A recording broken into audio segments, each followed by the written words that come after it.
Now we are going to start with the second theory, that is VBT. What does it stands for? It is valence bond theory. So this theory was given by Pauling, L. Pauling in 1930. Now let's see what does this theory says about the bonding in the coordination compounds.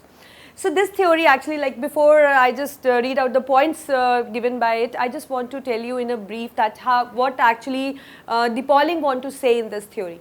He says that see, whenever there is a metal ion, you know that there is a metal ion, right? So that metal ion has a vacant d orbitals. We all know that the metal ion is the transition and the inner transition metal, and that means it will obviously it is going to possess the vacant d orbitals.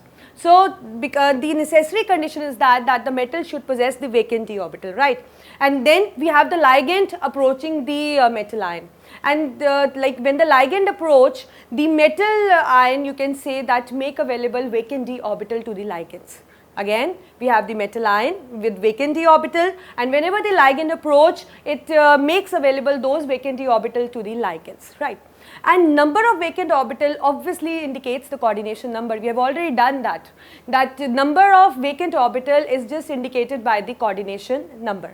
So now we have the metal with the vacant d orbital, we have a ligand which is approaching, and now what is going to happen, these vacant empty d orbitals are going to hybridize.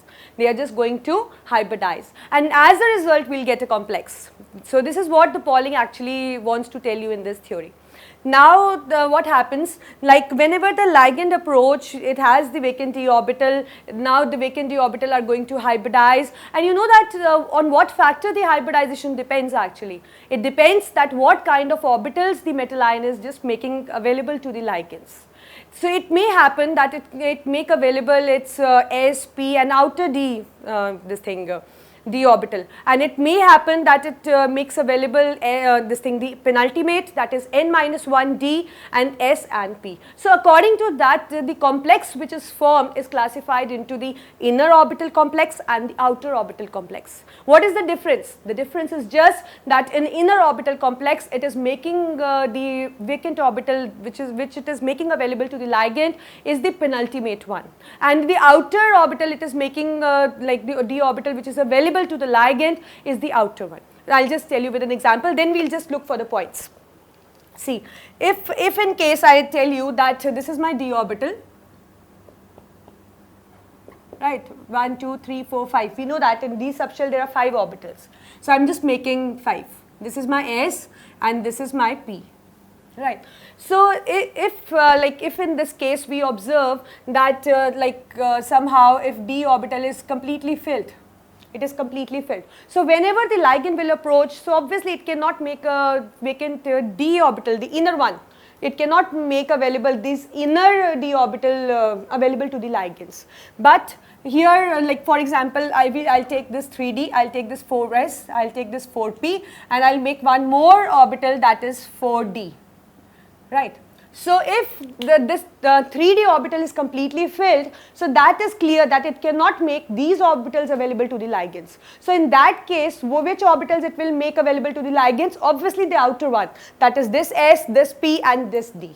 Right. So this is going to be the outer orbital complex. But if in case I say that there are vacant orbitals in the inner one also, so if the ligand will approach, obviously here it can make available these inner one also, this S also and this P also. So this is going to be inner orbital complex. So that means whenever the ligand approach, it just matters that what kind of orbital it is making available to the ligand, and according to that we can classify the complex as inner orbital or the outer orbital complex. So now it's time to look for the points. So just look at the board.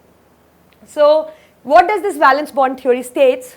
As you already know, it states that bonding occur due to overlap of the orbitals. I told you that whenever the ligand is approaching, the central metal ion is making d orbitals available. So obviously why they are making orbitals available? Obviously they are going to show the overlapping. So bonding occurs due to overlap of the orbitals, and mainly what kind of orbitals? Obviously of ligand orbitals and vacant d orbitals of the metal atom. Now what happens if there is a rearrangement of electron required, then it is done. this point will be clear when I'll explain you with an example. So just keep this point aside for a moment. So next we know that there will be overlapping, followed by the hybridization, and as I told you that whenever the ligands approach, the hybridization can make use of inner D or can make use of outer D, just depending upon the condition of the metal atom. If the D is completely filled, so it obviously it is going to make use of the outer D orbital, and if this is the penultimate is not completely filled, then it can make use of the inner one also. And depending upon that, we have two kind of complexes, inner orbital complex and outer orbital complex, right. So that means our orbitals which can hybridize can be D in sequence of this n-1d, ns and np, or it can be ns, np and nd, right. So either of it we can use, and depending upon that our complex is going to be that, right. Now as far as the shapes is concerned, as we did in the Werner's theory also, that the secondary valency, that is the ligands actually decides the shape of the coordinate compound. So if there is a participation of 1s and 3p, then the shape is obviously going to be tetrahedral, and when it is going to be sp3, obviously when the coordination number is 4. And if it is making use of inner d orbital and coordination number is still 4, then the shape is going to be square planar. Likewise, if the coordination number is 5, that means 5 ligands are bound and it is making use of outer d, the shape is going to be trigonal bipyramidal. And if coordination number is 6 and it is again making use of the outer d orbital, that is sp3d2, then the shape is going to be octahedral. And if it is making use of inner d orbital and coordination number still remains the same, that is the 6, that means d2 sp3, then again the shape is going to be octahedral. So this is how, by just looking at the hybridization, that whether it is making use of inner d or outer d, you need to just explain their shapes, that yes, this and this will be the shape of this compound. So just look at the example. Our first example is CONH3 whole 6 and 3 positive, right.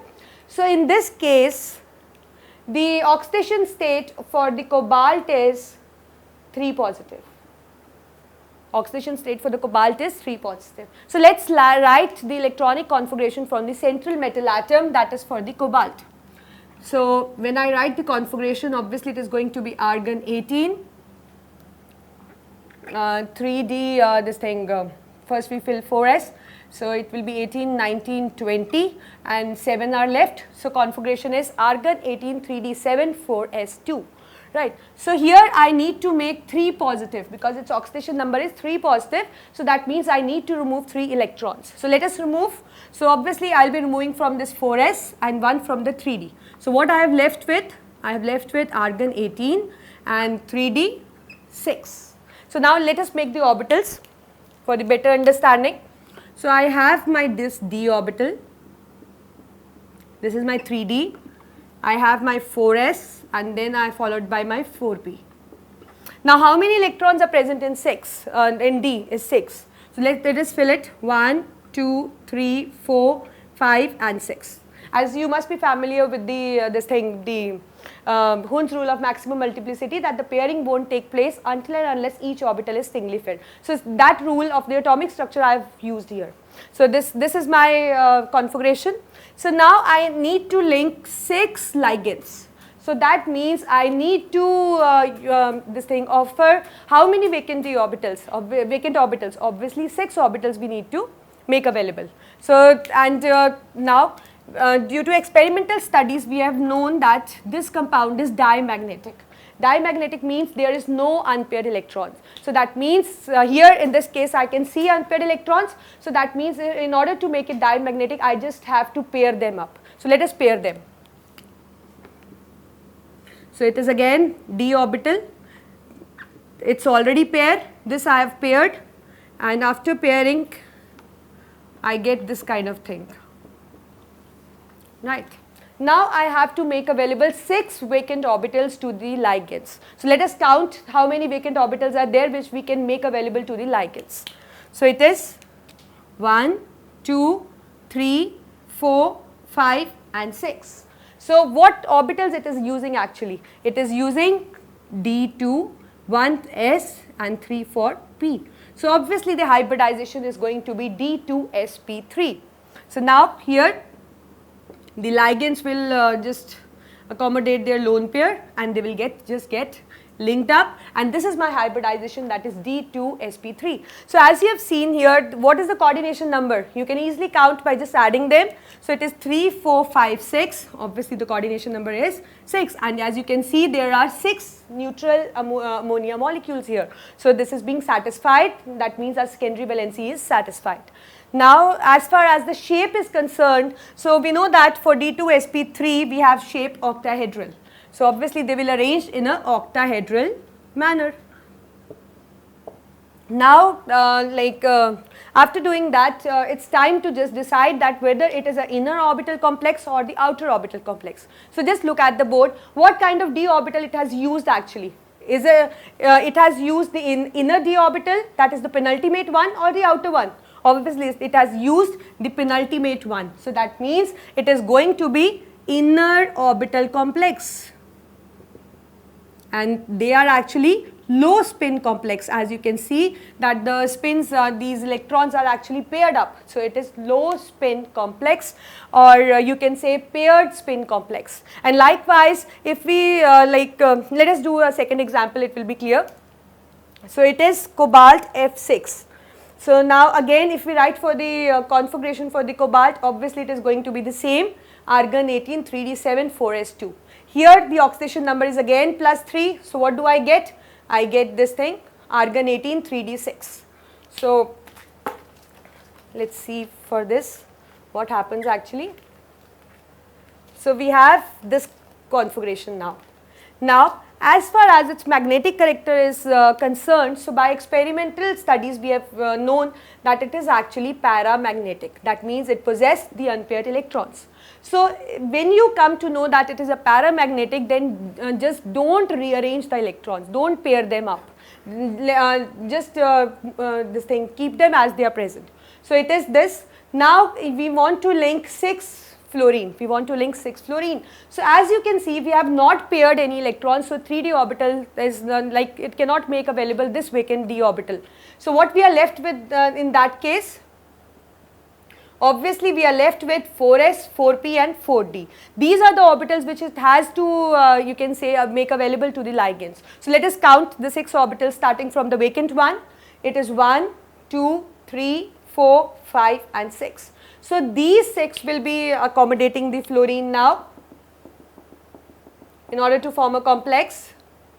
And now like if we talk about hybridization, obviously it is going to be 1 for S, 3 for P and 2 for D. So it is going to be sp3 D2, and as far as the shape is concerned, we know that it is again octahedral because the coordination number is 6, and in this case if we talk about what kind of d orbital it has make available to the ligand, so we have seen that it has made available 4d, the outer one.